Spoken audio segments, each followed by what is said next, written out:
"Get out of my car." Claire Walker said it without turning her head. Just opened the door, and 8-year-old Emma, still buckled in, still holding her book, looked up and didn't understand.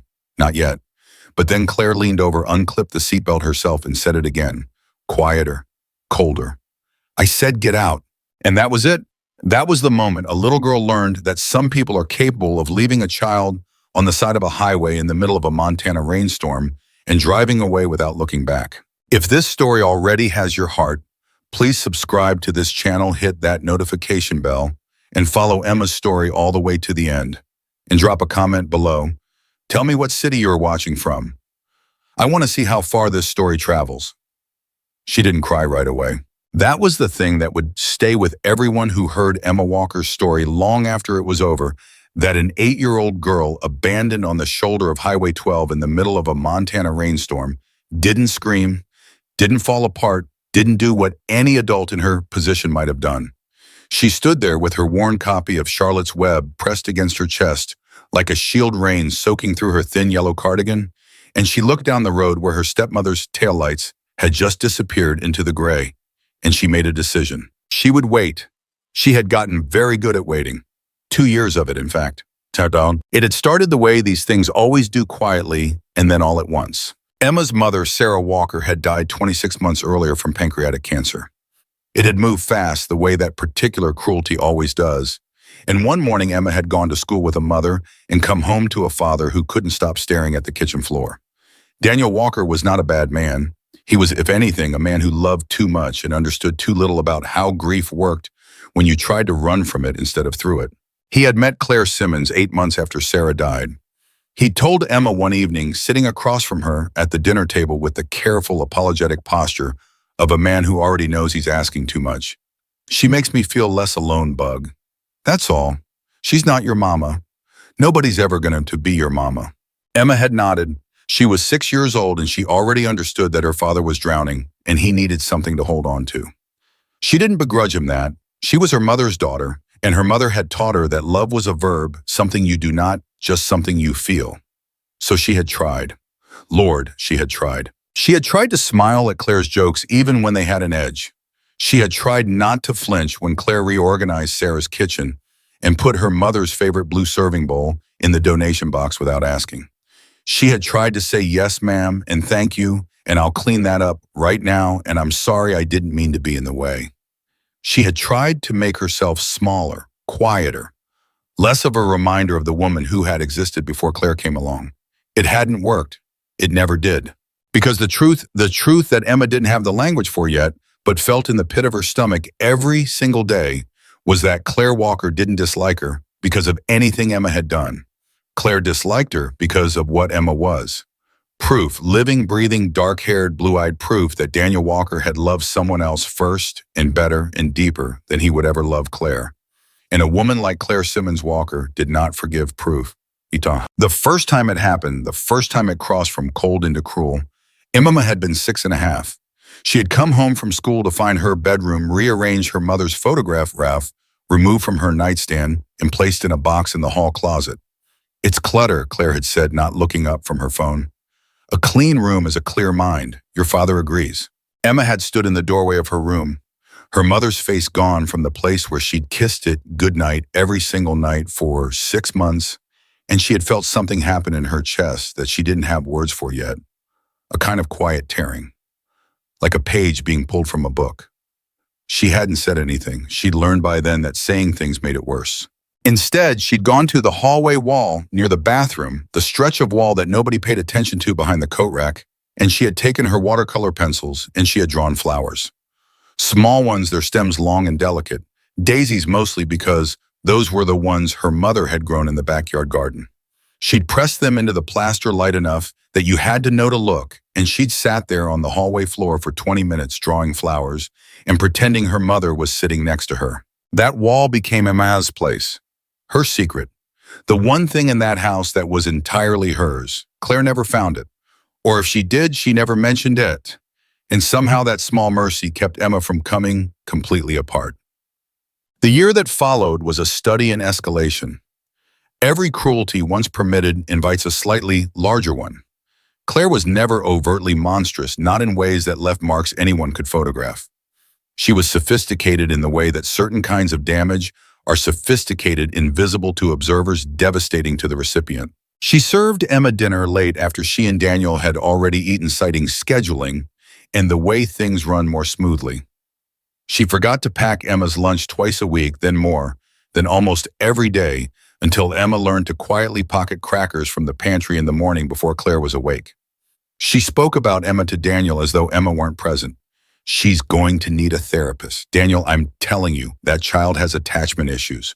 While Emma sat 3 feet away doing her homework. And once in January, when Emma had tracked mud through the back door after school, Claire had sent her outside to think about responsibility and locked the door behind her. It was 23 degrees. Emma had stood on the back porch in her school clothes for 45 minutes before her father's headlights had swept up the driveway and saved her without knowing he was saving her. Daniel had never known. That was Claire's particular genius. She had mapped the exact geography of Daniel's absences, both physical and emotional, and she operated in those spaces with the precision of someone who had been practicing this her entire life. And Emma had never told him. Not because she was afraid exactly, but because she had watched her father piece himself back together after her mother died, watched him go from a man who couldn't dress himself in the morning to a man who laughed sometimes again and came home with flowers on Fridays and talked about the future like it was a place worth going. And she was 8 years old and she loved him so completely that she had made a silent, terrible calculation. His stability was worth her silence. So she stayed quiet and she waited. The necklace changed everything. It was a simple thing, a small silver chain with a tiny 4-petal flower charm, the kind they sold at gift shops, the kind that cost maybe $20. But Emma's mother had put it around her neck 3 days before she died and said, "This is so you always know, spring comes back, baby.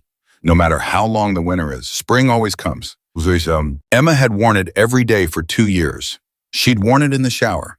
She'd slept in it.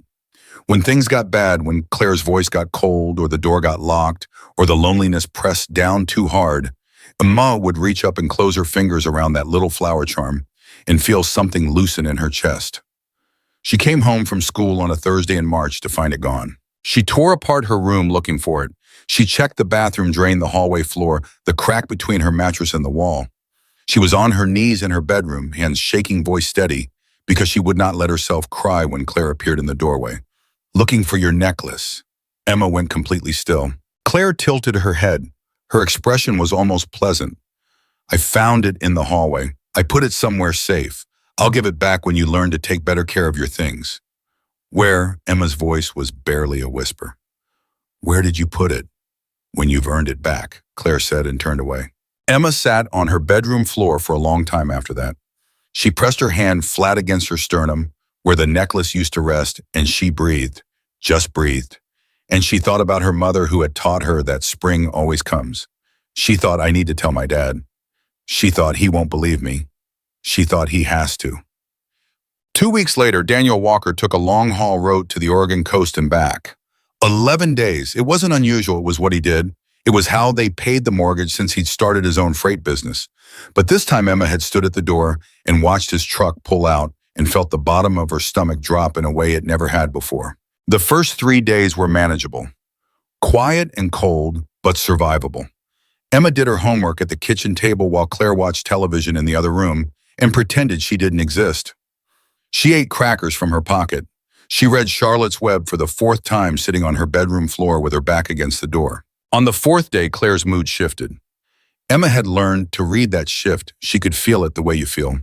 Weather changing, a kind of pressure differential, the air going dense and still before a storm. She had done everything right that morning, made her bed, cleaned up, her breakfast dishes, said good morning, politely, and gone quietly to her room. She had been invisible in all the ways she knew how to be invisible. But invisibility has never actually protected anyone. It just changes the shape of the danger. "Do you know what your father pays for you to be here?" Claire said at lunch. She hadn't looked up from her phone, just said it like a fact she was reading aloud. "The food, the clothes, the school supplies." "Do you have any idea what you cost?" Emma had looked at her plate. "I'm sorry. You should be. I try to..." "You try." Claire set her phone down then and looked at Emma with an expression that had no anger in it, which was somehow worse than anger. You know what your mother did. She trapped your father. She got pregnant young and she trapped him, and then she got sick and she made him feel guilty for wanting his own life. And now here you are, the reminder. Every single day. Emma didn't move. She was 8 years old and a grown woman had just told her that her mother's greatest sin was dying badly, and she sat there with her hands in her lap and she felt something harden behind her ribs. Not hate, she would never have called it hate. Something quieter and older than hate. Something that said, she is wrong about everything, and someday someone will know it. It was 3 days later when Claire put her in the car. Emma didn't know where they were going. Claire hadn't told her, just called out, "Get in the car," in that flat final way she had, and Emma had grabbed her book because she always had her book, and she'd climbed into the back seat and buckled her belt. They drove for 40 minutes without speaking. Montana opened up around them the way it does, massive and indifferent sky pressing down on the road. The clouds were already building. Emma could see them piling up to the west, purple and yellow-gray, the kind that meant serious business. Claire pulled onto the shoulder of Highway 12. She put the car in park. And then she turned around, really turned around, and looked at Emma for the first time in days. And what Emma saw in her face wasn't rage, wasn't even satisfaction. It was something much more frightening: relief. The expression of someone who had finally done the thing they'd been thinking about doing for a long time. Get out of the car. The world stopped making sense for a moment. What? I said get out of the car, Emma. I need you to get out of the car. Why are we? Emma looked out the window at the shoulder, the empty road, the sky that was turning the color of an old bruise. We're not anywhere. There's nothing out there. Get out.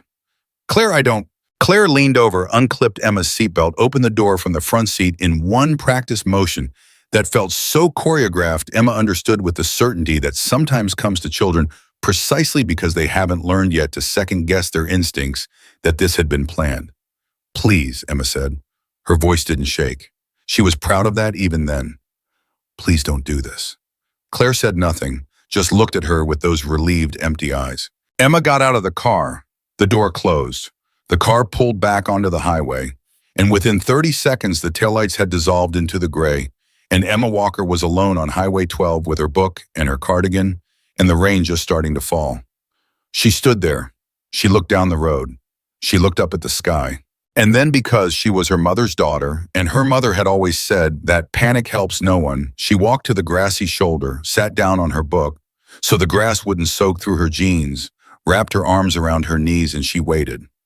The rain came down harder. Cars passed without slowing.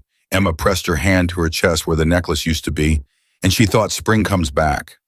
No matter how long the winter, spring always comes. She was still thinking it 22 minutes later when she heard faint at first, then building, then enormous, the sound of engines. Not one engine, not 10, hundreds.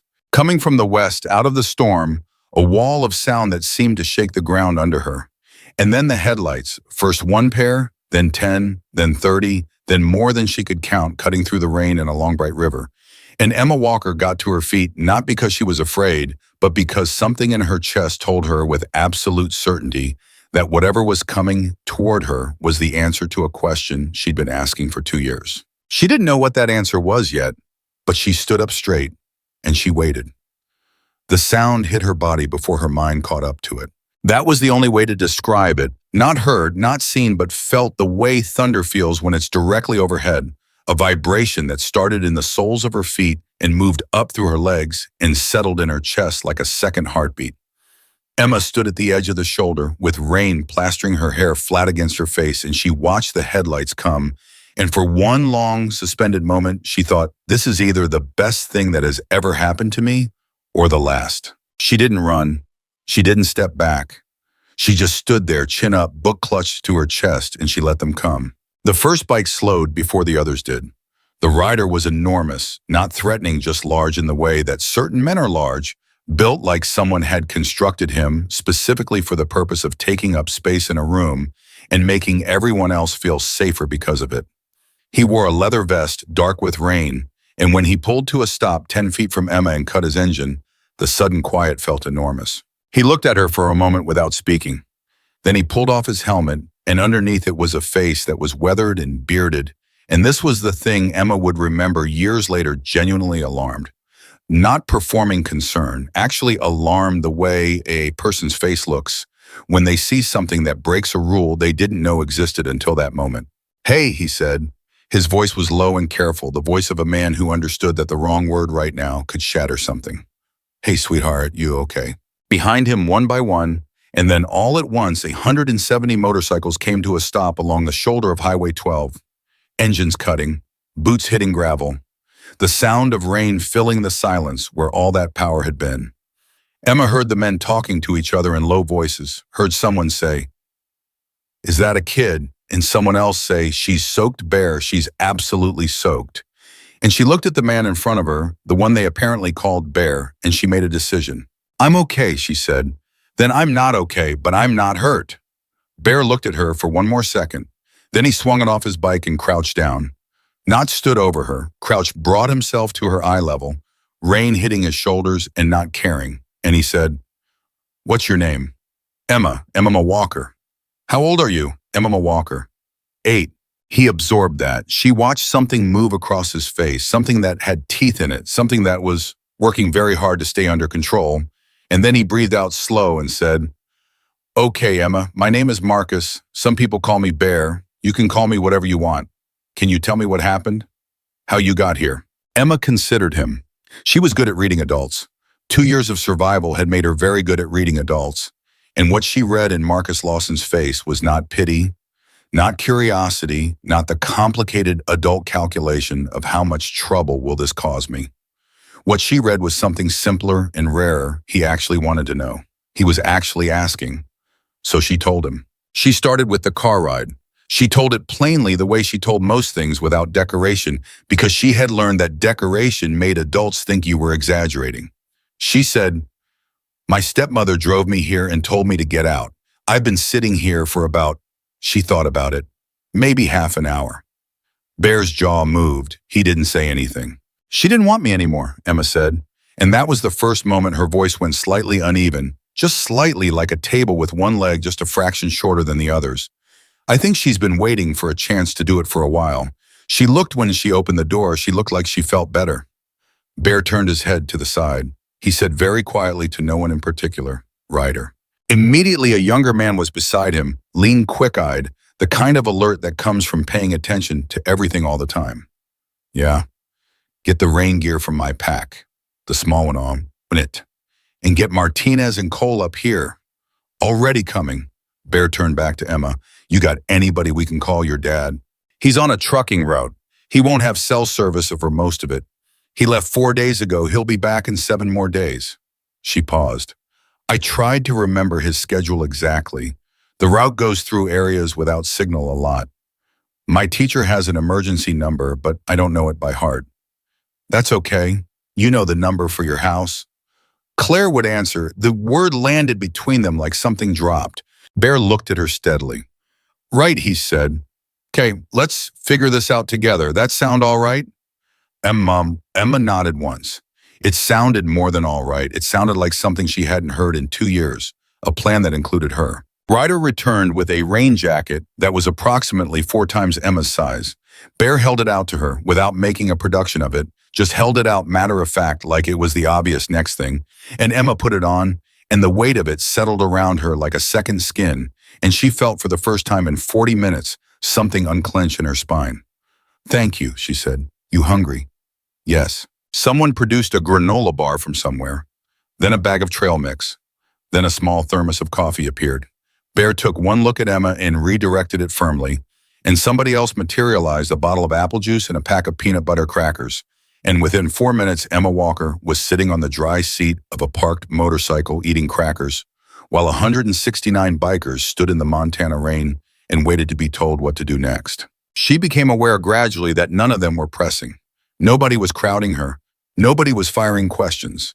They had created a kind of circle, loose, unhurried, and inside the circle was Bear crouched again, watching her eat, and a man named Cole who turned out to be the road captain, and a woman, the only woman in the group named Deb, who had a fierce gray braid and a voice like warm gravel, and who sat down next to Emma without asking and said, "How's the crackers?" Good, Emma said. We've got better at camp. We were headed to a rally about 30 miles east. Deb paused. Doesn't feel right to go to a rally right now. Emma looked at her. You don't have to stay. Deb made a sound that wasn't quite a laugh. Yeah, honey, we really do. That was the moment it hit. Emma really hit her. Not as an idea, but as a physical sensation that moved through her chest like warm water, that these people were not going to leave. They had found her and they were not going to leave. She had been trying not to cry for 45 minutes, and she managed not to cry now too, but it was close. It was the closest it had been. She took another cracker and chewed it carefully and looked at Bear and said, She took my mother's necklace. Bear went very still. Before today, a few weeks ago, she said she'd give it back when I earned it. I don't know what I was supposed to do to earn it. I don't think it was really about the necklace. No, Bear said slowly. I don't think it was either. She used to lock me outside in the winter, not long enough to, Emma stopped. Long enough that it was cold. My dad didn't know he was at work. Bear's hands resting on his knees had gone very still. She told me my mom trapped my father. Emma's voice was entirely even. She had rehearsed these facts in her head so many times that she could say them now without the edges catching. She said I was a reminder, that she had to look at me every day and remember. Nobody around her said a word. The rain came down. Somewhere behind the circle of bikes, a man cleared his throat once sharply and then went quiet. I never told my dad, Emma said, because he was doing better. After Mom died, he was really bad for a while. And then he started doing better and I didn't want to. She stopped again. Is that stupid? Bear shook his head. His voice came out rougher than he intended. That's not stupid, Emma. That's one of the bravest things I've ever heard. She looked at him carefully, checking for the particular quality of falseness that adults produced when they were managing her. She didn't find it. She found something else instead, something that looked a great deal like a man genuinely struggling not to lose his composure in front of a child. Okay, she said, and then can you help me find my dad? We're going to, Bear said. That's a promise. He stood up and turned to Ryder Cole and his voice shifted not louder but denser somehow. Carrying weight, get me Deputy Carver's number now. And I want someone on every database we have access to trucking routes, freight companies, the works find Daniel Walker's route, and find where he has cell signal. Ryder already had his phone out. On it, Bear. Martinez, a heavy-set man with kind eyes, appeared. I need you to document everything Emma's told us. Write it down, get it right, get her to confirm it. Every detail. We're going to need this later. Martinez looked at Emma with a gentleness that seemed almost comical given that he was 6'3" and had forearms like bridge cable. That okay with you? Emma, I just want to write down what happened so nobody can say they forgot. Emma thought about that, thought about Claire's voice when you've earned it back, and thought about her father's face and thought about 7 more days. Yes, she said, please write it down. What happened over the next 20 minutes had the quality of a machine coming to life. Not frantic, not chaotic, but methodical in a way that told Emma these men had dealt with emergencies before, had learned the particular discipline of acting efficiently, while the feeling underneath ran hot. Bear was on his phone, Ryder was on his phone, 2 other men were on their phones. Somebody drove up on a bike and handed Bear a notepad from their pack. Deb stayed sitting beside Emma and didn't offer commentary, and didn't ask her to perform her emotions, and didn't tell her everything was going to be fine. She just sat there, a solid, rain-soaked presence, and that was the most comforting thing anyone had done for Emma in 2 years. Martinez crouched in front of her with a notepad and a pen and said, From the beginning, Emma, take your time. Emma Walker took a breath, she straightened her spine, and she talked. She was methodical, and she was accurate, and she was specific in the way that children are specific when they have been paying very close attention out of necessity, when their safety has depended on remembering the exact texture of an event, the exact words used. She gave dates where she had them. She gave temperatures. I know it was 23 degrees because the thermometer on the back porch said so, and I memorized it because I thought someday someone would ask. She described the necklace in precise detail, the chain length, the flower charm, the small nick on the back left pedal where she caught it on her collar once. Martinez wrote everything down. He didn't editorialize, he didn't say, "Oh, honey," or "That's terrible," or any of the things adults said when they were processing their own reaction instead of recording yours. He just wrote, and occasionally he said, "Can you repeat that part?" Or, "How do you spell her full name?" And Emma respected him enormously for it. When she was finished, he held up the notepad and said, "Read through this. Tell me if I got anything wrong." She read through it. She corrected one day to Thursday, not a Wednesday, she was certain, because she'd had spelling tests that morning and initialed the bottom the way she'd seen people do on TV. Martinez looked at that small initial and then looked away quickly. Bear reappeared. His expression had changed, not worse, but more directed, the look of a man who has found a thread to pull. "I got Deputy Carver on the line. He's going to put out an attempt to locate on Claire Walker's vehicle, and he wants to send someone to take Emma's statement formally. He's also running down the freight company your dad uses. Apparently they have a check-in protocol. We might be able to get a message to him at one of his stops." Emma stood up from the motorcycle seat. "Will it be fast enough?" "We're going to move as fast as we can. He has 7 days left." She heard her own voice say it and understood for the first time with full clarity what 7 days actually meant.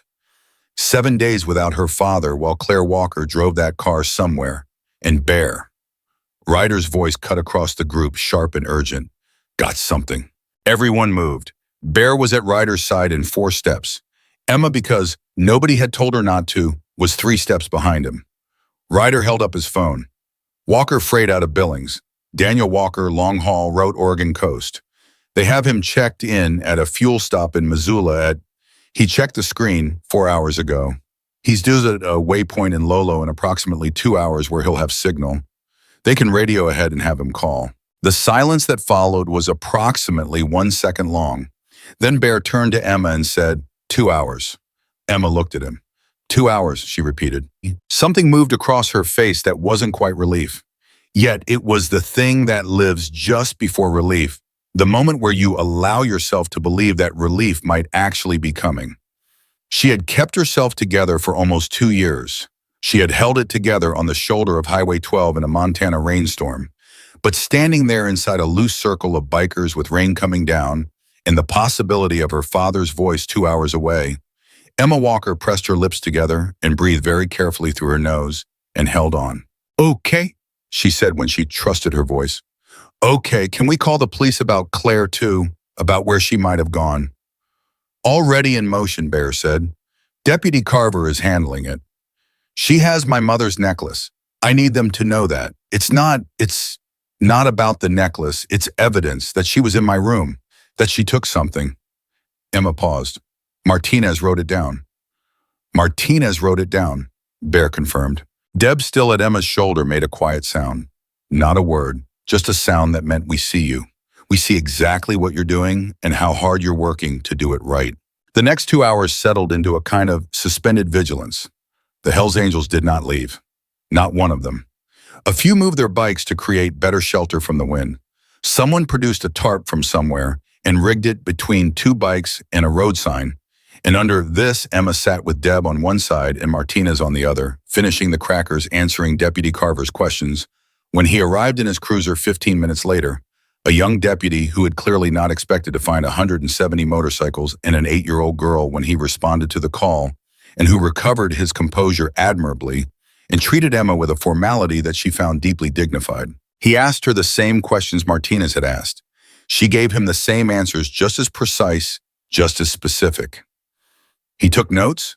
He told her that Claire Walker's vehicle had been spotted on Highway 200 heading east and that officers would be making contact. He said, "You've been very brave." And Emma said, "I've been very accurate." And the deputy looked at her for a moment and then wrote something extra in his notebook. At some point, Emma realized it had stopped raining. She looked up through the gap in the tarp and saw a strip of sky between the clouds that was the particular pale yellow of late afternoon breaking through. It wasn't much, but it was there. "Bear," she said. He looked up from his phone. It stopped raining. He looked up at the sky too. Something shifted in his face, something quieter, more private. "Yeah," he said, "it did." They sat with that for a moment, the two of them, a bearded man built like a bear, and an 8-year-old girl in an oversized rain jacket looking up at a strip of clearing sky on a highway in Montana. Then Ryder's phone rang. Bear was on his feet before Ryder even spoke. The sound of it, one sharp ring, then Ryder's voice saying, "Walker Freight, yes, is this the relay for Daniel Walker?" moved through the group like electricity, every head coming up, every conversation stopping. Ryder listened for 15 seconds. Then he held the phone out to Emma. She looked at it. Her hand wasn't shaking. She made sure of that before she took it, because her mother had always said that the brave thing isn't not being scared. The brave thing is being scared and doing the thing anyway. She took the phone. She put it to her ear. And from 600 miles away, crackling through a freight relay line with static on both ends, came a voice she hadn't heard in 4 days. A voice that was already cracking before it finished, saying her name. "Emma. Emma, baby. It's Dad. I'm here. I'm here, sweetheart. Talk to me." Emma closed her eyes. "Hi, Daddy," she said. And then finally, after 2 years of holding it together, after 45 minutes on a Montana highway and 2 hours in a circle of strangers who became something else entirely, after every locked door and cold shoulder and stolen piece of her mother, Emma Walker let herself cry. Around her quietly and without a word, 170 men turned slightly away to give her the only privacy they could. She cried for exactly 4 minutes. Emma Walker was not the kind of child who cried without awareness. Even in this, she was precise. She was present. She knew what she was doing and why. She cried because her father's voice had unlocked something she had been holding shut through sheer will for 2 years, and because the relief of it was physical, was almost painful the way a muscle feels when it finally unclenches after being contracted too long. She cried because she was 8 years old, and she had been alone on a highway in the rain, and she had held it together, and now for exactly 4 minutes, she didn't have to. Then she wiped her face with the sleeve of Bear's oversized rain jacket and put the phone back to her ear. "I'm okay," she said. "I'm okay, Daddy. I need to tell you some things." On the other end of the line, Daniel Walker made a sound that was not quite a word. It was the sound of a man trying to hold himself together across 600 miles of static and freight relay line, failing slightly, trying again. "I'm listening, baby," he said. "I'm right here." So Emma told him. Not everything, not the 2 years of it, not the locked doors and the taken photograph and the dinner served late and the words Claire had said about his first wife, Emma's mother, the woman he had loved first and best. Not yet. That would take time and stillness in his arms around her, and she understood instinctively that this was not the moment for it. This moment required specifics. This moment required the facts that would get her father moving. She said, "Claire drove me to Highway 12 and left me there. I've been here for about 3 hours. There are people with me. They found me. I'm safe. But Claire is gone, and I don't know where she went, and the police are looking." The silence that followed lasted approximately 2 seconds. Then Daniel Walker said very quietly, "She what?" It was not a question. "She left me on the highway. She told me to get out of the car, and she drove away." Another silence. Emma could hear her father breathing. She could hear beneath the breathing the specific quality of a man whose entire understanding of his own life is rearranging itself in real time, the sound of assumptions collapsing of a structure he'd believed was solid, revealing its foundation. "Emma," his voice had gone different now, stripped of something, flat in the way that very strong emotion sometimes makes a voice flat. "Who's with you right now? Who are these people?" Bear had been standing close enough to hear both sides of the call. He reached out his hand for the phone without asking, and Emma gave it to him without hesitating, because she had decided she trusted him and Emma Walker once she decided something did not undecide it. "Mr. Walker," Bear said, "my name is Marcus Lawson. I go by Bear. I'm the road captain for a riding chapter out of Billings. We found your daughter on Highway 12 approximately 3 hours ago, alone in the rain. She's safe, she's been fed, she's got a deputy with her who's taken her statement. We are not going anywhere until she's in the hands of someone she belongs to." Emma listened to her father's side of the conversation and could not make out the words. Only the tone, which moved through shock, and then something sharper, and then something that cracked down the middle. Bear listened. His jaw moved once. "I understand that. Yes, sir. 7 more days is not acceptable under the circumstances. I think we both agree on that." A pause. "What I'd suggest, Mr. Walker, is that you start driving. Tonight. Right now. I don't know your route or your timeline, but I know your daughter needs her father, and I know that deputy is going to need to place her somewhere safe overnight. And she should know her dad is coming." Another pause during which Bear looked directly at Emma and held her gaze. She's been very brave, Mr. Walker. But she's 8, and brave only goes so far. He handed the phone back. Emma put it to her ear. I'm coming, Daniel Walker said. His voice was shaking now openly. No more effort at control. Ma, I'm coming. I'm going to drive straight through. I don't care how long it takes. I'm coming. You hear me? I hear you, Daddy. You stay with those people. You stay right there. I'm staying. I love you. I love you so much. I am so sorry, baby. I am so sorry I wasn't. Daddy, Emma's voice was steady and clean. Come home. A sharp inhale on the other end of the line. Then I'm already moving. The call ended. Emma looked at the phone for a moment, then handed it back to Ryder. She stood up straight, smoothed the front of the rain jacket that came to her knees and looked at Bear. He's coming, she said. Yeah, Bear said. He is. How long do you think? Bear did the math in his head. She could see him doing it. If he drives straight through, somewhere between 8 and 10 hours, depending on where he is on the route. Emma absorbed that. Okay, she said. Then what happens to me tonight? It was Carver who answered the deputy who had been standing slightly back, giving the phone call its space, but who now stepped forward with the particular gravity of a man who has a job to do and takes it seriously. We're going to reach out to emergency foster placement, Emma, just for tonight, just until your dad arrives. There's a family, Jim and Carol Hendricks, about 12 miles from here. They're licensed. They're good people. You'd have a warm bed and a meal, and we'd know exactly where you are when your father gets in. Emma looked at him carefully. Will you tell my dad where I am so he can come straight there? Absolutely. We'll have their address waiting for him the minute he hits cell service. Emma nodded. It was a practical nod, the nod of someone running through logistics. Okay, and what about Claire? Carver's expression shifted. Officers made contact with her vehicle approximately 40 minutes ago on Highway 200. She's been detained for questioning. The words landed in the circle. Around Emma, she felt the energy of the group change, not loudly. Nobody said anything, but something moved through the assembled men, a kind of satisfied exhale, the release of tension that comes when you've been waiting for a specific thing to happen, and it finally has. Emma thought about Claire sitting in the back of a police car and felt not triumph exactly. Something more complicated than triumph, something that would take her years to fully understand. Does she still have the necklace? Emma asked. Carver blinked. The necklace you described in your statement. My mother's necklace, the flower charm. She took it from my room and said she'd give it back when I earned it. Emma's voice was precise and entirely without tremor. If she has it on her, I'd like it back. It's mine. Carver looked at her for a long moment. Then he uncapped his pen and wrote something on his notepad. I'll make sure that's noted in the report, he said. I'll personally follow up on it. Thank you. She paused. Please make sure the officers describe it exactly right when they ask her about it. Silver chain about this long. She held up her fingers to approximate the length, flower charm with 4 petals, small nick on the back left petal. So she can't say it's hers. Carver was quiet for a moment. How old did you say you were? 8. He looked at Bear.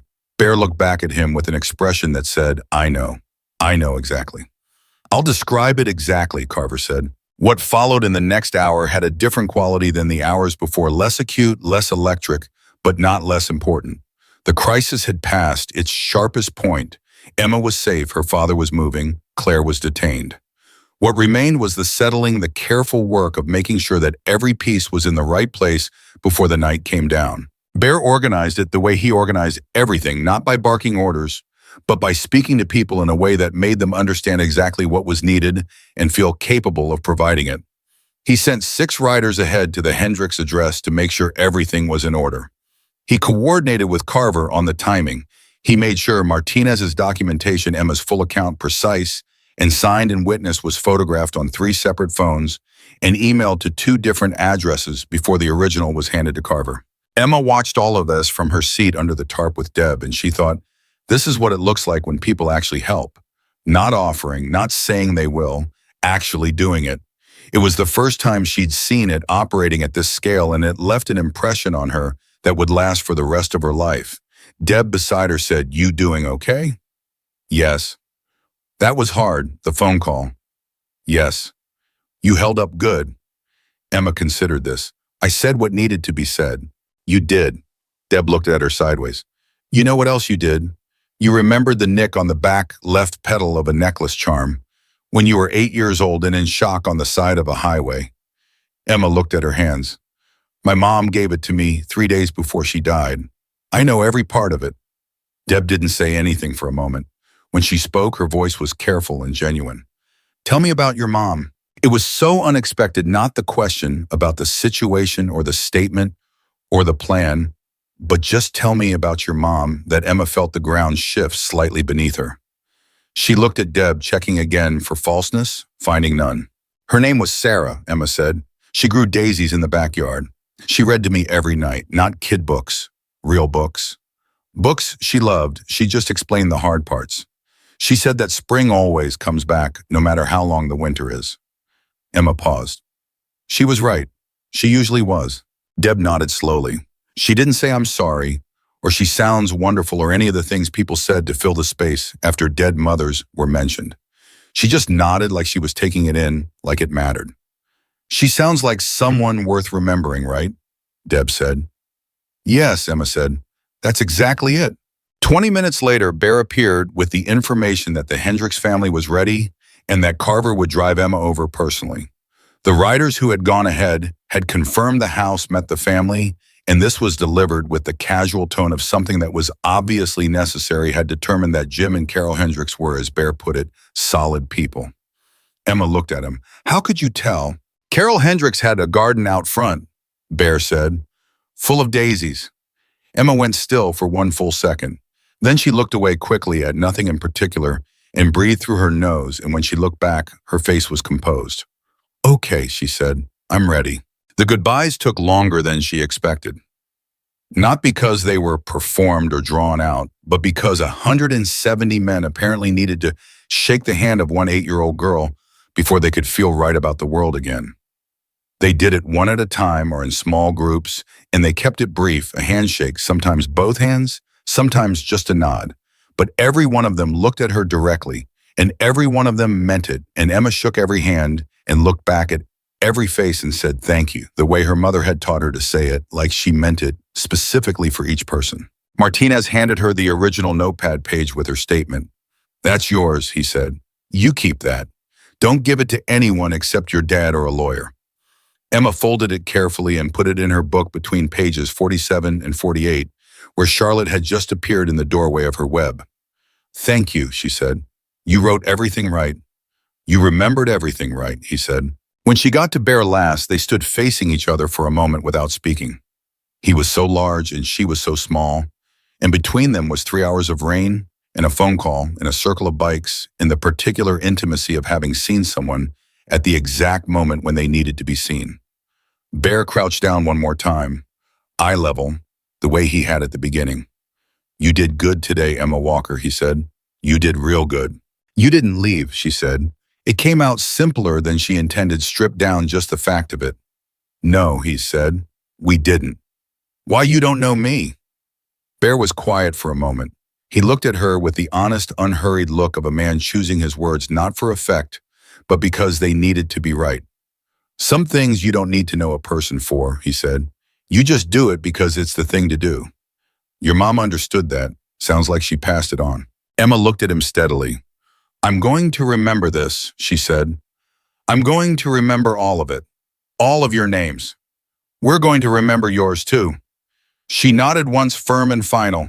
Then she turned and walked to Carver's cruiser and got in the back seat, not the way people get in police cars when they're in trouble, but straight-spined and clear-eyed like someone who has somewhere to be.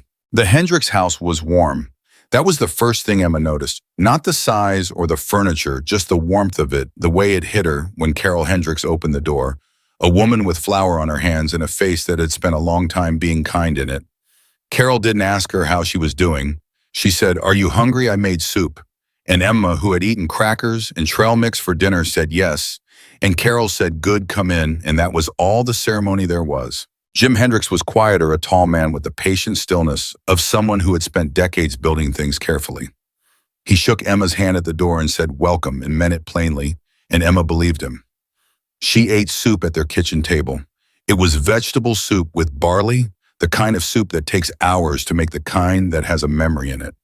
She ate 2 bowls and didn't apologize for being hungry. Carol set a piece of cornbread next to her plate without asking. Jim sat at the other end of the table with a cup of coffee and a newspaper. He wasn't really reading, and Emma understood that he was there, so she wouldn't feel alone.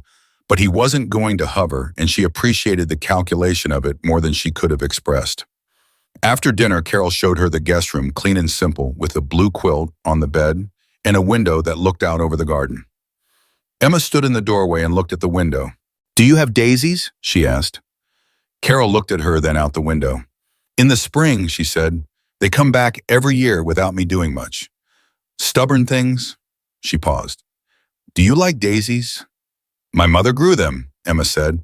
Carol didn't fill the space with words. She just said, "I'll show you where they come up in the morning." And Emma said okay and went to brush her teeth. She lay in the blue quilted bed and held Charlotte's Web against her chest and listened to the house settle around her. It was quiet, not the cold quiet of the house on the highway, but the warm quiet of a place where people slept soundly because they had done nothing that day to be ashamed of. She thought about her father driving through the dark. She thought about Claire sitting somewhere in a police station and the specific expression relief empty, relief on her face as the car door closed. She thought about Bear crouching in the rain to meet her eye level and the 169 men behind him who hadn't moved. She thought about the notepad folded between pages 47 and 48, every word, right, every date, right, the nick on the back, left pedal, documented. She thought about spring coming back. Outside, she could hear the very faint sound of wind moving through what would be in a few months Carol Hendricks's daisy garden. She held her book, and she breathed, and she let herself think, "He's coming. He's driving right now in the dark, and he's coming." And that thought, solid as ground, true as anything Emma Walker had ever known, carried her all the way down into the first real sleep she'd had in 2 years. She didn't hear the car pull up 8 hours later, but she heard the knock on the front door, and she heard Jim Hendrick's voice in the hallway, low and steady. "She's here. She's safe. She's been sleeping." And then she heard a sound she hadn't heard in 4 days. The particular weight of her father's footsteps, the specific rhythm of them, the sound she had fallen asleep to her entire life, coming down the hall toward her door. She sat up in the dark. The door opened. And Daniel Walker stood in the doorway of a stranger's guest room in Montana with 4 days of stubble and red-rimmed eyes and the expression of a man who has been driving for 9 hours on adrenaline and guilt and love, in proportions he could not have separated if he'd tried. And he looked at his daughter sitting up in the blue quilted bed with her book on her lap, and he made a sound that had no word attached to it. Emma put down the book. She got up. And for the first time since the car door closed on Highway 12, she stopped being the one holding everything together. She crossed the small room in 4 steps, and her father caught her before she got all the way. There, dropped to his knees on the hardwood floor and caught her and pulled her in, and she felt his arms go around her. His big, solid trucker's arms, the arms that had always been the safest place she knew, and she pressed her face into his shoulder, and she stayed there. He was shaking. He was trying not to make noise, and he was shaking. "I've got you," he said into her hair. "I've got you, Emma. I've got you. I've got you. I've got you." She believed him. She believed him the way she believed in spring coming back. He held her for a long time on his knees on the floor of the Hendricks guest room, and she let him because she understood that he needed it as much as she did, maybe more, because he was carrying something she had tried to spare him and hadn't been able to spare him and would have to hand him now piece by piece until he knew all of it. But not yet, not tonight. Tonight was just this, his arms and his voice saying, "I've got you," and the quiet house around them, and the knowledge that down the hall Jim Hendricks was making coffee for a man who had driven through the night, and outside in the dark, daisy roots were sleeping in the ground, waiting for spring, stubborn, and certain the way good things are. Daniel Walker did not sleep that night. He sat in Jim Hendricks' kitchen with a cup of coffee going cold in front of him, and he listened.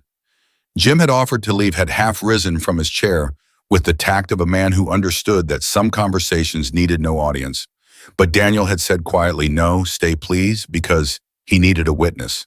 Because some part of him understood that if another person heard what he was about to hear, then it would be real. And if it was real, then he could do something about it. And if he could do something about it, then the particular horror of sitting in that chair was survivable. Emma sat across from him, wrapped in the blue quilt from the guest room, and she talked. She told him everything. Not the way she had told Bear, clinical strategic focused on the facts that move things forward. This time, she told it the way you tell things to your father from the inside out, starting with how it felt and letting the facts arrange themselves around the feeling. She told him about the photograph removed from her nightstand. She told him about the dinner served late, the lunches not packed, the pantry crackers she had learned to pocket before Claire woke up. She told him about the back porch in January 23 degrees, 45 minutes, the thermometer she had memorized because she understood even then that memory was her only weapon. She told him about the necklace. When she got to the necklace, Daniel Walker put both hands flat on the table and stared at them. His jaw was working. He was doing the same thing Emma had learned to do, breathing through it, keeping it contained, not letting the feeling run the room. She recognized it because she had learned it from watching him do it in the months after her mother died, and seeing it reflected back at her in his face was one of the most disorienting things she had ever experienced. She said I had to earn it back, Emma said. I never knew what that meant. I don't think she knew either. I think she just wanted to see if I would ask. Did you ask? No. Oh. Daniel looked up from his hands. His eyes were red but dry. Why not? Emma considered the question seriously. Because I knew what the answer would be. She didn't want to give it back. If I asked, I gave her the satisfaction of saying no. If I didn't ask, at least the decision was mine. The kitchen was quiet for a moment. Carol, who had appeared at some point with fresh coffee and the sense to stay near the edges of the room, set down the pot very softly. Emma, Daniel said. His voice was low and careful, the same voice Bear had used on the highway, the voice of someone who knows the wrong word could shatter something. I need to ask you something, and I need you to know that whatever the answer is, nothing about this is your fault. Not one thing. Do you understand that? Yes. Why didn't you tell me? It was the question she had known was coming.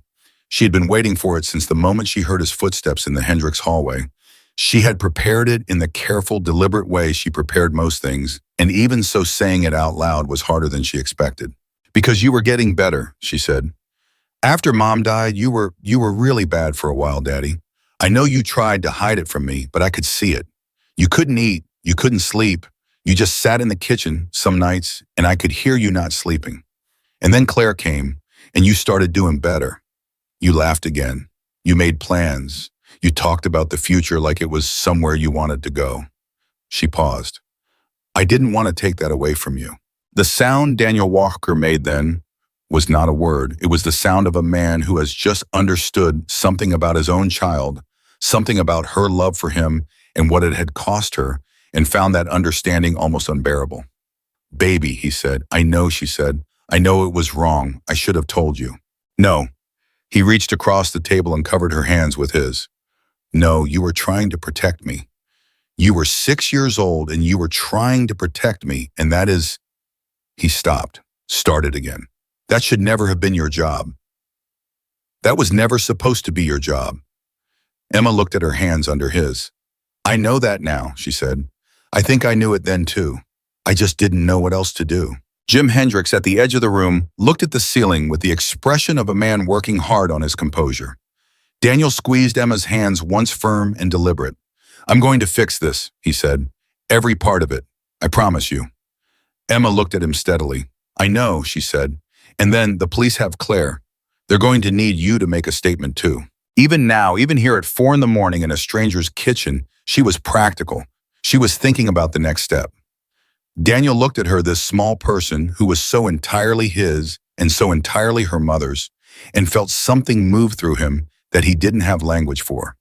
Grief and pride and love and fury all occupying the same space in his chest, none of them canceling the others out. First thing in the morning, he said. First thing. And the necklace, Emma said. We need to make sure they find the necklace. We'll find it, he said. I swear to you, Emma, we will find it. She nodded. And then finally the last of the tension went out of her. He could see it leave her, moving down through her shoulders, her arms, her hands still resting under his, and she said, I'm tired, Daddy. I know, Bug. Go sleep. I'll be here when you wake up. You're not going anywhere. I'm not going anywhere. She believed him. She had always believed him. That had been perhaps the central fact of her faith in the world, that her father meant what he said, and even 2 years of watching him fail to see what was in front of him had not destroyed it, which said something about the nature of that belief. She went back to the guest room. She pulled the blue quilt up to her chin, and she was asleep before she finished her next breath. Daniel Walker sat in Jim Hendrix's kitchen until the sun came up, and he did not sleep, and nobody asked him to. The morning brought clarity the way mornings do not comfort exactly, but definition. The edges of things, the specific shape of what had to be done. Deputy Carver arrived at 8:30 with another officer and a folder of paperwork, and Daniel Walker sat at the Hendrix's kitchen table and gave his statement, and when it was finished, he signed it without hesitating and asked immediately, "What happens next?" Carver laid it out. Claire Walker had been held overnight for questioning. The charges being considered included child abandonment, a felony in Montana, as well as child endangerment. The statements collected the previous day, Emma's account documented by Martinez, and then formally recorded by Carver himself, were substantive and detailed enough that the DA's office had already been contacted. Daniel listened to all of this with his hands folded on the table and his face set in the particular stillness of a man who has made a decision and is waiting only for the process to catch up to it. Then he asked the question he had been holding since Emma mentioned it the night before. "What about the necklace?" Carver opened his folder. "We inventoried Claire Walker's personal effects when she was detained. There was a necklace matching Emma's description, silver chain, 4-petal flower charm in the inner pocket of her jacket." The kitchen went very quiet. Daniel's hands tightened on the table. "She had it on her?" "Yes, sir. She drove away from my daughter on the side of a highway, and she had my daughter's mother's necklace in her pocket." Carver's voice was careful and even. "That is correct. It will be held as evidence through the proceedings, but we can arrange for Emma to formally identify it, which will strengthen the documentation." Daniel nodded once. He was quiet for a long moment. When he spoke, his voice was controlled with the evident effort of a man who has decided that losing control right now would help no one, least of all his daughter. "I want to make sure," he said, "that every single thing that my daughter told your deputy yesterday is part of the official record. The back porch in January, the lunches, the photograph, all of it." "It is," Carver said, "and I want to know when the proceedings start. We'll be in touch within the week. You'll want to consult with an attorney. I can provide some referrals if that would help." "It would." Daniel looked at the folder in Carver's hands. "Is there anything else I need to do today?" "There's one more thing." Carver hesitated the first time Emma had seen him hesitate through any of this, and she was sitting in the doorway of the kitchen, wrapped in her quilt, having woken up 20 minutes earlier, and decided that she would rather know than not know. The 170 individuals who were present yesterday, the statements they've provided are significant. I've been in contact with Marcus Lawson this morning. He's indicating that his group is prepared to provide formal witness statements to the DA's office collectively. All 170. Daniel was quiet for a moment. "All of them," he said, "all of them." Something moved across Daniel Walker's face that had no simple name. "I'd like to call him, he said. "Marcus Lawson. I'd like to speak to him directly." "He left his number for exactly that purpose," Carver said, and slid a card across the table. Daniel looked at the card. Then he looked up and saw Emma in the doorway, quilt around her shoulders, watching everything with those clear, careful eyes, and he said, "Come here, Bug." She came. She sat next to him at the table, and he put his arm around her, and she leaned into his side the way she had when she was 4 years old, and he held her there while Carver finished his business and gathered his paperwork and stood to go. At the door, Carver turned back. He looked at Emma specifically. "You gave us everything we needed," he said. "You did that. I want you to know that." Emma said Martinez wrote it all down. "Martinez wrote what you gave him," Carver said. "That's a different thing." He left. The door closed, and Daniel Walker picked up Bear's number and dialed. The call lasted 11 minutes. Emma sat beside her father and listened to his side of it, the initial formality of two men who didn't know each other, establishing trust. The shift that happened somewhere in the second minute, when formality became unnecessary, the long silence while Bear apparently said something Daniel needed time to receive. She heard her father say, "I don't know how to thank you for that." She heard him say, "She told me you didn't leave." And then she heard him say with the quiet certainty of a man who means every word, "Whatever you need from me for those statements, whatever I can do to make sure those hold, you have it. Anything. You have it." When he hung up, he sat for a moment with the phone in his hand. "He said something about you," Daniel told Emma. "What he said," Daniel paused, searching for the exact words. "He said, your daughter stood up on a highway in the rain and told the truth and didn't flinch once. You raised that. And then he said her mother raised that too."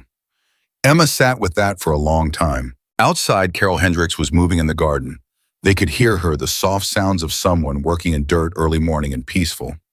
Emma listened to it and thought about her mother's hands in the soil of the backyard garden, the way she would kneel down and press seeds in with her thumb and say, "You have to trust it, Em. You put it in the ground and you trust it." "Daddy," she said. "Yeah." "Mom's garden, at the house." She paused. "Claire let it go. Nothing grew this year. The beds are empty." Daniel was quiet. "I want to plant it again," Emma said. "When we go back, I want to put it back the way it was." She felt her father breathe in slow and breathe out slower. "We'll plant it together," he said. "Every single thing. We will figure out what she had in there and we'll put it all back." "Daisies," Emma said immediately. She always had daisies. And she had lavender on the east side because she said lavender was good for sleeping. And along the fence, she had, I think they were black-eyed Susans. She said they were tough. She said they came back even when you didn't ask them to. Daniel's voice was rough. "That sounds right." "I wrote it down," Emma said. "A long time ago, I wrote down everything she had in the garden because I was scared I'd forget." She reached into her book, Still with Her, Always with Her, and between pages 47 and 48, next to Martinez's statement, there was a folded piece of notebook paper covered in a child's careful handwriting. A list. Every plant, every placement, every detail she had committed to paper and carried with her for 2 years. Daniel took the paper from her hands and unfolded it and read it, and then he folded it back carefully and held it for a moment before handing it back. "You kept this," he said. "I didn't want to forget." "Emma," he stopped. "You are the most—" He stopped again, took a breath that shook slightly on the way in. "You are so much like her." "I know," Emma said. "I'm trying to be." They stayed at the Hendricks house through the afternoon. Carol had made it clear, in the way that certain generous people make things clear without asking and without pressure, simply by making lunch and setting 3 plates that they were welcome for as long as they needed. Jim had disappeared to his workshop at some point and returned with a small wooden box, plain and smooth, which he set on the table next to Emma without explanation. She looked at it. "What's this?" "For keeping things safe," he said. "Things you don't want to lose." Emma opened it. Inside it smelled like cedar and sawdust and something older than both. She thought of the necklace currently in a police evidence bag, which would come back to her. She knew this with the same certainty she knew spring came back, and when it did, she would have somewhere to keep it that was made for exactly that purpose. "Thank you," she said. Jim nodded and went back to his coffee. It was late afternoon when Bear arrived. He came alone, no convoy, no leather-vested entourage. Just one man on one bike pulling up the Hendricks Drive, cutting the engine, standing for a moment before he knocked. Emma saw him through the window before the knock came, and she was at the door before Carol could get there. She opened it. Bear stood on the porch. He looked the same as he had on the highway, large and weathered and careful, except that he wasn't rain-soaked, and the alarm on his face from the night before had been replaced by something quieter and more settled. "Hey, Emma Walker," he said. "Hey, Bear," she said. He held out his hand. In it was a folded piece of paper. "Collective statement," he said. 170 signatures. DA's office gets the official copy, but I wanted you to see it first. I wanted you to know it exists." Emma took the paper and unfolded it. It was 3 pages dense and precise, a collective account of what 170 people had witnessed on Highway 12 the previous afternoon, signed in ink, one name after another, filling the bottom of the 3rd page in a column that made something in Emma's chest lift and ache simultaneously. She read the first paragraph. She read it carefully, the way she read everything. Then she looked up at Bear. "This is really good," she said. Bear almost smiled. Martinez has a way with words. "Will this be enough?" Her voice was steady, but her eyes were asking the real question. Will this make sure she can't say it didn't happen? Will this make sure nobody can say I made it up, combined with your statement, your dad's statement, Carver's report, and that necklace sitting in an evidence bag with Claire Walker's fingerprints on it? Bear looked at her steadily. "Yeah, Emma, this is enough." She folded the paper and held it. Then she said with the directness that had apparently become her signature, "Why did you come back today?" Bear was quiet for a moment. "Wanted to make sure you were all right, and I wanted to meet your dad face to face," and he paused. And I wanted to make sure you knew that this doesn't end here. With us, I mean. We're not people who show up for the emergency and then disappear. Emma studied him. What does that mean? It means he looked past her for a moment to where Daniel Walker had appeared in the hallway, and the two men looked at each other with the recognition of people who have already spoken and established something. Then Bear looked back at Emma. It means you've got people now, more than you did yesterday, and that's true whether you need us or not. Emma held the statement against her chest next to Charlotte's web, next to Martinez's notepad page, next to the folded list of her mother's garden. She had spent 2 years making herself smaller, quieter, less visible. She had folded herself down into the smallest possible version of Emma Walker, and she had survived by taking up no space, requiring nothing being easy to overlook. Standing in Carol Hendrick's doorway with her father behind her, and Bear in front of her, and the weight of 170 signatures in her hands, she made a decision that she could not have fully articulated, but that she understood in the way you understand things that matter most, not with words, but with the whole body from the soles of the feet up. She was done being small. She straightened her spine. She looked at Bear directly. I want to go home, she said. I want to go home, and I want to replant my mother's garden, and I want to be there when the daisies come back. Bear looked at her for one long moment. Then he said, sounds like a plan? Behind her, Daniel Walker put his hand on his daughter's shoulder, steady, warm, permanent. Let's go home, Bug, he said. Emma stepped back from the door. She went to the kitchen and hugged Carol Hendricks, who hugged back firmly and said, you come back and see those dusties in spring? And Emma said she would. She shook Jim's hand and thanked him for the wooden box, and he said, take care of yourself in the particular way that men like Jim Hendricks say things plainly meaning everything. She got into her father's truck. She held her book in her lap and the wooden box beside it and the 170 signature statement folded inside the front cover. And as they pulled out of the Hendricks drive, she looked out the window and watched the house get smaller and felt not behind her but ahead of her, somewhere in the distance of the next weeks and months, in the proceedings, in the garden beds, in the spring, the specific, stubborn, unkillable feeling of something coming back. Bear followed them out to the main road on his bike. At the junction where they would go separate directions, he pulled up beside the truck and Daniel rolled down his window. The two men looked at each other. I'll be in touch about the DA, Bear said. I'll answer, Daniel said. Bear looked past him to Emma, who was looking back across her father from the passenger seat. He pointed at her one finger direct like he was marking something. Spring comes back, he said. Emma looked at him. Her throat tightened. She pressed her lips together and nodded once firm and final. Bear pulled away. His bike took the other road, grew smaller, and was gone. Daniel Walker drove his daughter home through the Montana afternoon, and Emma sat beside him and didn't say much. Just watched the land move past and thought about everything that had happened in the last 24 hours and everything that was still coming. The legal proceedings, the statements, the questions she would have to answer again in rooms that were formal and lit wrong and full of strangers. The conversations she and her father would need to have that neither of them was quite ready for yet. She thought about all of it. She did not flinch from any of it. And underneath it all, steady as a root, quiet as something growing in the dark, she thought about daisies. She thought about black-eyed Susans that came back even when you didn't ask them to. She thought about her mother's hands pressing seeds into soil and saying, you have to trust it, Em. She thought I trusted. She looked at her father's profile, the jaw, the hands on the wheel, the eyes on the road, and she thought, he's here, he came. She thought, that's enough. For today, that's enough. She opened Charlotte's Web to page 47, and she read, and the miles went by, and the sky began to turn the colors of late afternoon gold and copper, and the particular shade of blonde that comes just before the first star appears. And Emma Walker rode home through all of it, quiet and present, and more entirely herself than she had been in 2 years. Home looked different. Emma noticed it the moment Daniel's truck pulled into the driveway. Not different in any way she could point to physically, but different in the way a place feels when you return to it, knowing something you didn't know when you left. The house was the same house. The driveway was the same driveway. But Emma Walker was not the same person who had climbed into Claire's car 4 days ago, and the difference lived in her body now in the way she held her shoulders and the way her feet hit the ground when she got out of the truck.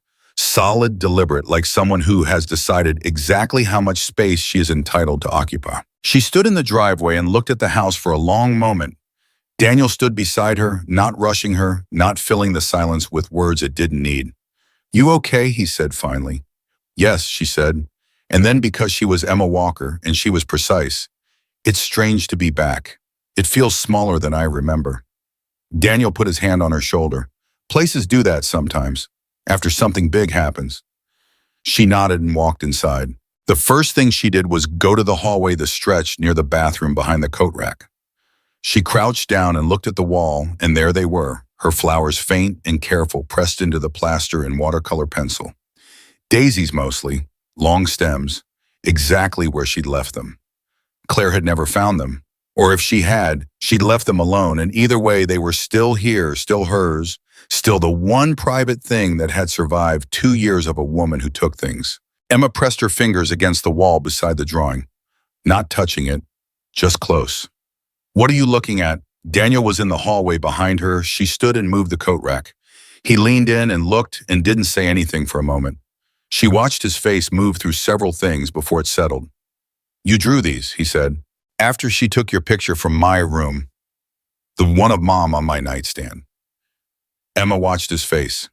"I needed somewhere to put her, so I put her here where nobody would look." Daniel crouched down and looked at the flowers for a long time. When he stood back up, his jaw was set and his eyes were bright, and he said very quietly, "Nobody is touching that wall, ever." Emma said, "I know." She went to her room. Claire's presence was still in it. The reorganized shelves, the specific absence of her mother's photograph, but Emma moved through it with the calm of someone taking inventory. She opened her drawer. She checked her books. She sat on the edge of her bed and felt the room around her and made a decision. She could feel all the way through this room was hers again. It had always been hers. She was simply reclaiming it. She opened Charlotte's Web to the back cover and took out the folded list of her mother's garden.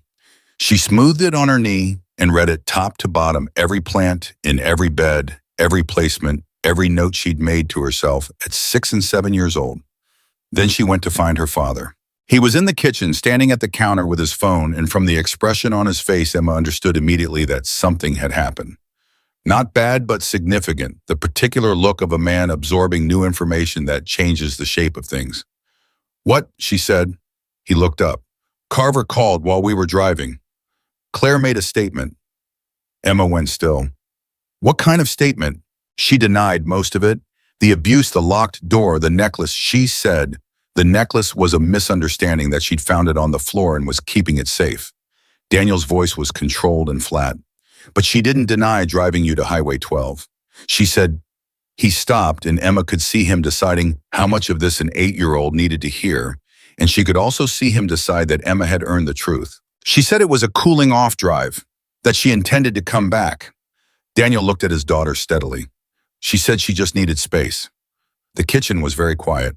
Emma thought about the expression on Claire's face as the car door closed. The specific quality of it, relief. Empty relief, the expression of someone who had finally done the thing they'd been thinking about doing. She thought about the precision of that expression, the completeness of it, and she thought, that was not someone who intended to come back. "She's lying," Emma said. "I know." Martinez wrote it down. Deputy Carver wrote it down. 170 people saw me alone on that highway. Emma's voice was entirely level. "She can say whatever she wants. The evidence says something different." Daniel looked at her for a moment. "When did you get to be so clear about things?" Emma considered this honestly. "I think I always was," she said. "I just wasn't allowed to say it out loud." Daniel crossed the kitchen and crouched in front of her, the same gesture Bear had made on the highway eye level present, and he said, "You can say anything out loud now, in this house. To me, anything. Do you hear me?" "Yes," she said. "I mean it, Emma.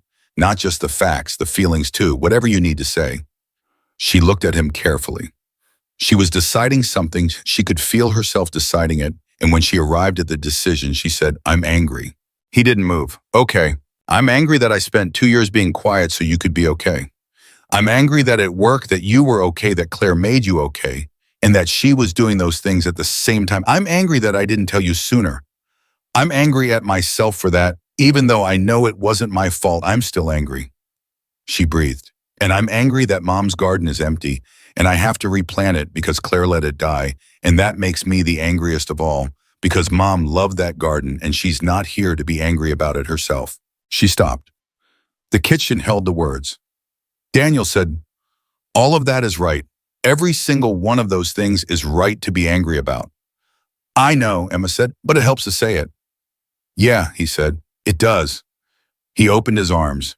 She walked into them without hesitation, and he held her there in the kitchen, in the house that was hers again, and neither of them spoke for a long time. 3 days later, the attorney, Daniel, had retained a woman named Ruth Calloway, who had the compact, no-nonsense presence of someone who had spent 30 years not losing, sat across from them at the kitchen table and laid out what the next months would look like. The DA's office had formally filed charges, felony child abandonment, child endangerment, and a supplementary charge of theft for the necklace.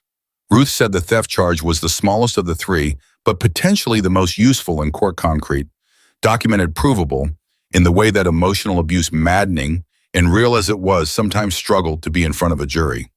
Emma said, "I gave Deputy Carver a description, the nick on the back left pedal." Ruth looked at her over the top of her notepad. "I know, I read the report. That detail alone establishes prior possession and intentional taking." She paused. "You're very thorough." "I knew someone would need it," Emma said. Ruth had set her pen down and looked at Emma with the expression of someone recalibrating. "Has anyone talked to you about potentially testifying? You wouldn't be required to the documentary evidence, and the witness statements are substantial, but if you were willing, your testimony would be significant." Emma said, "Would it help?" "Yes." "Then I'll do it."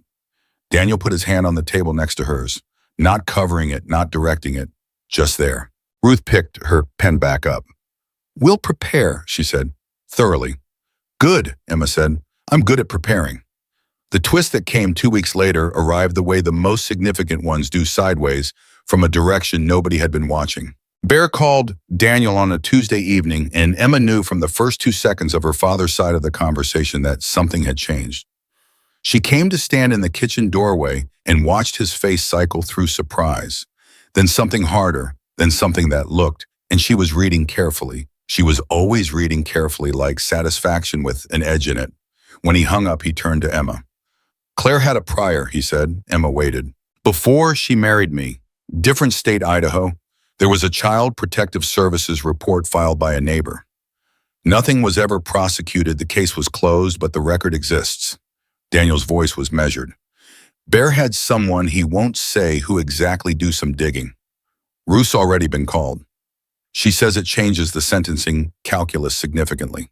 Emma stood in the doorway and absorbed this. She thought about Claire's precision, the locked door timed exactly to Daniel's absence, the necklace taken and kept but not destroyed, the particular sophistication of cruelties that left no visible marks, and understood that this was not the first time Claire had done these things.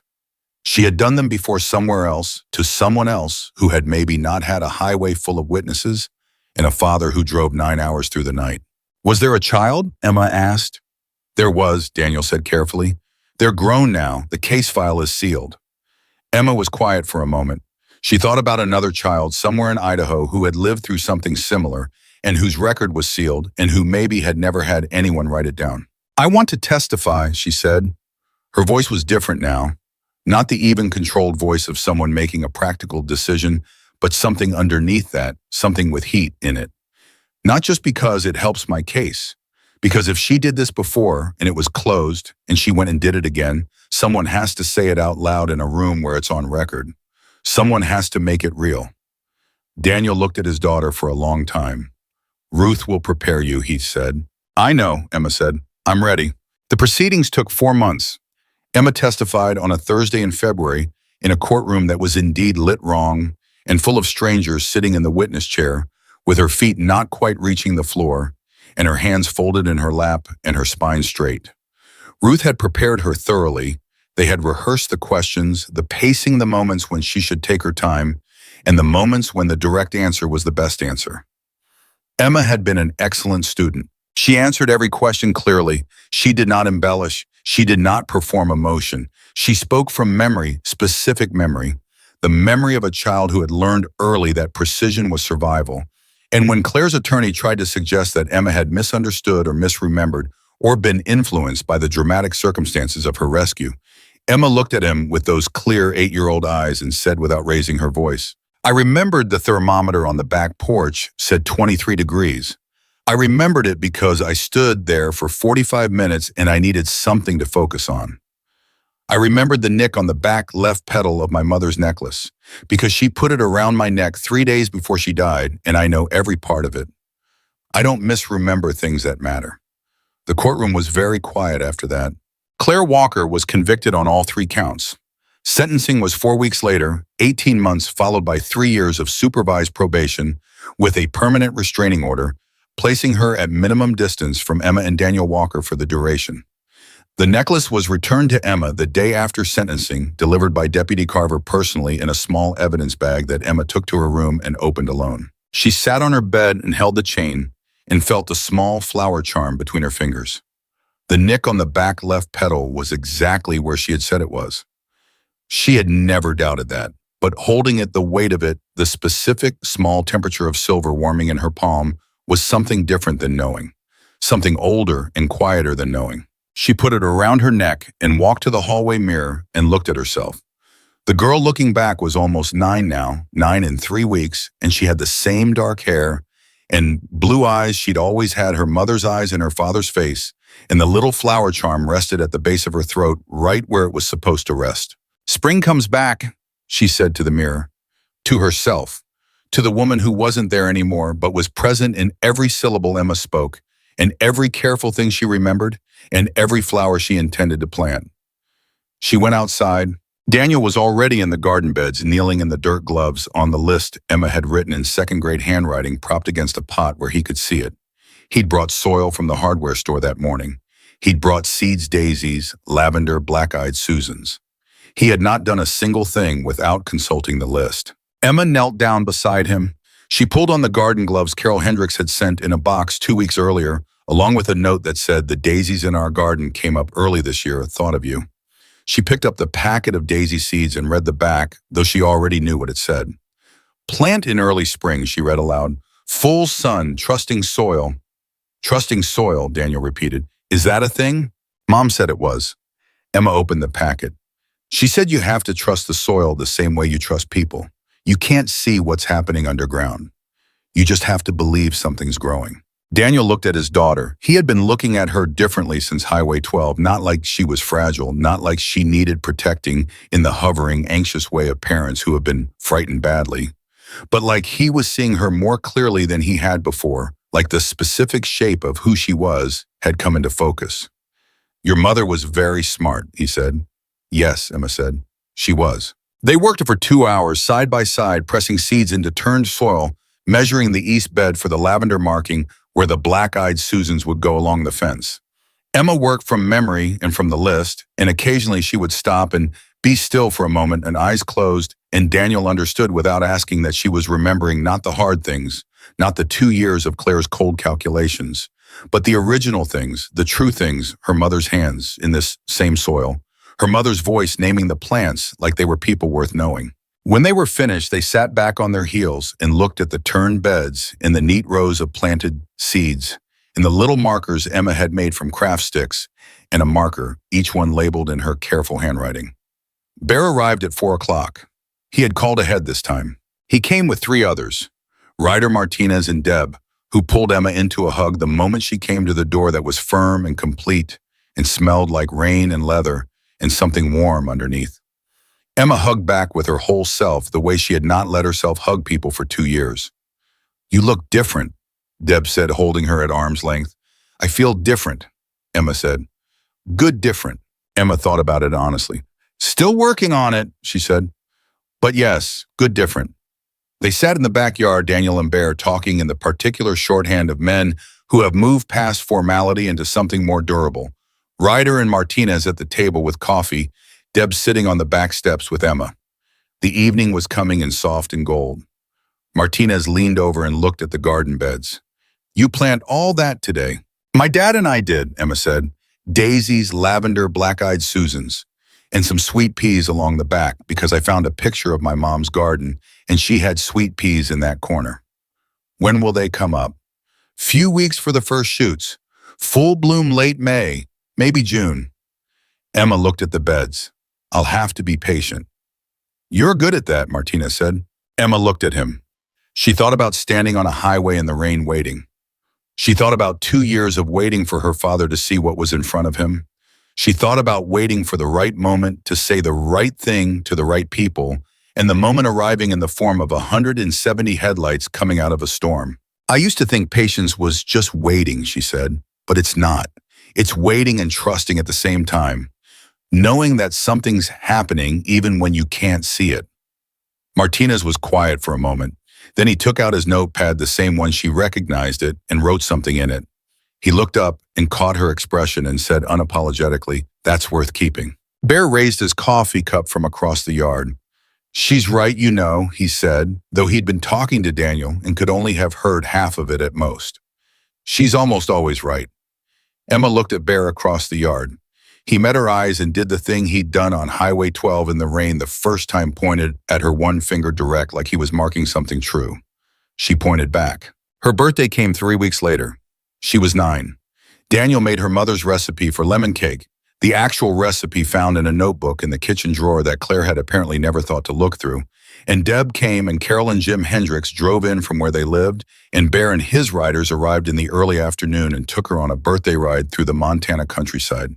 Emma on the back of Bear's bike with a helmet that actually fit, and the wind against her face and the land opening up in all directions, and the particular physical feeling of moving fast and forward and free. She laughed. She laughed the way she hadn't laughed in 2 years, all the way through from the bottom of her lungs, real and uncalculated and entirely her own.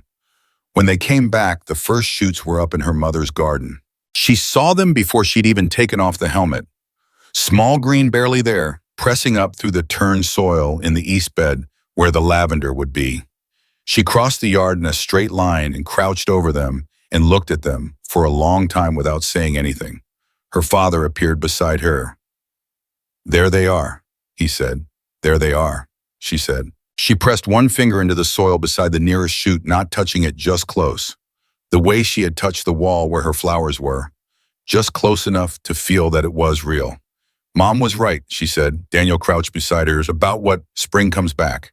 Emma looked at the green shoot, fragile and certain and alive in the April soil, no matter how long the winter is. Behind them, the yard was full of people who had come because they wanted to be here, not because they were obligated or managing a situation or performing goodwill, but because they had found an 8-year-old girl on a highway in the rain and they had not left, and now they were here for the birthday and the cake and the first shoots of a garden that had been empty for too long. Emma stood up. She turned around and looked at all of them, her father Bear, Deb Martinez, Ryder Carol, and Jim.